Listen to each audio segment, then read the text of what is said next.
నేను ఎక్కువగా వరి, జొన్న, మొక్కజొన్న గింజల్ని ఆశిస్తాను. కాని మరపట్టిన బియ్యాన్ని మరీ ఇతర ధాన్యపు ఉత్పత్తులను ఆశించను. నన్ను గ్రెయిన్ మాత్ అంటారు. నా తల్లిపురుగు దశ ఈ ధాన్యానికి ఎటువంటి నష్టం చేయదు గాని నా లార్వా దశే హానికరం.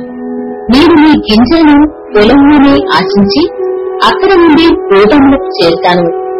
ధాన్యం కుప్పగా వేసినప్పుడు నా తాకిడి కేవలం 30 సెంటీమీటర్ల వరకు ఉంటుంది.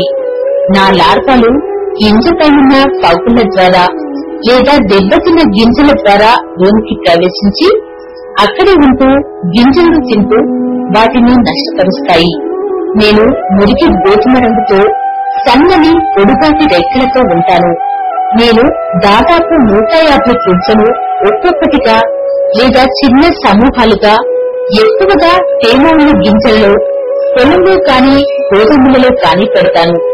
అందులో నుండి 4 నుంచి 8 రోజులలో తెల్లటి శరీరము, పసుపు పచ్చటి తల ఉన్న లార్వాలు బయటకు వచ్చి గింజలను దూరి అందులోని పదార్థాలను తిరివేసి వాటిని గుల్ల చేస్తాయి. నేను దాదాపుగా 21 రోజులు లార్వా దశలో ఉండి ఆ గింజలోని పోషిష్ట దశను గడిపేస్తాను. ఆ తర్వాత 7 నుంచి 13 రోజులలో పెద్ద పురుగుగా బయటకు వస్తాను.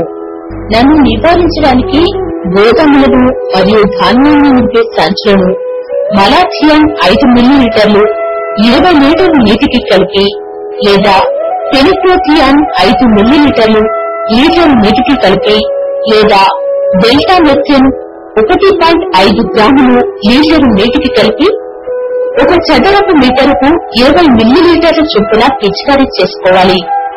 వాడే ముందు పరికరాలను శుభ్రం చేసుకోవాలి. నిల్వ చేసేటప్పుడు సంచులను వరుసలను పేర్చి పరిసరాలు పరిశుభ్రంగా ఉండేటట్టు చూసుకోవాలి. గింజలో తేమ శాతం 12 నుంచి 14% ఉండేటట్టు చూసుకోవాలి. జల్లెడ పట్టేటప్పుడు విరిగిన గింజలను ఏరివేయాలి. పాత ధాన్యంలో కొత్త ధాన్యాన్ని కలపకూడదు. ఈడీపీ లేదా ఈడీసీపీ పొడి ముందు పొగతో ధాన్యానికి పొగ పెట్టాలి.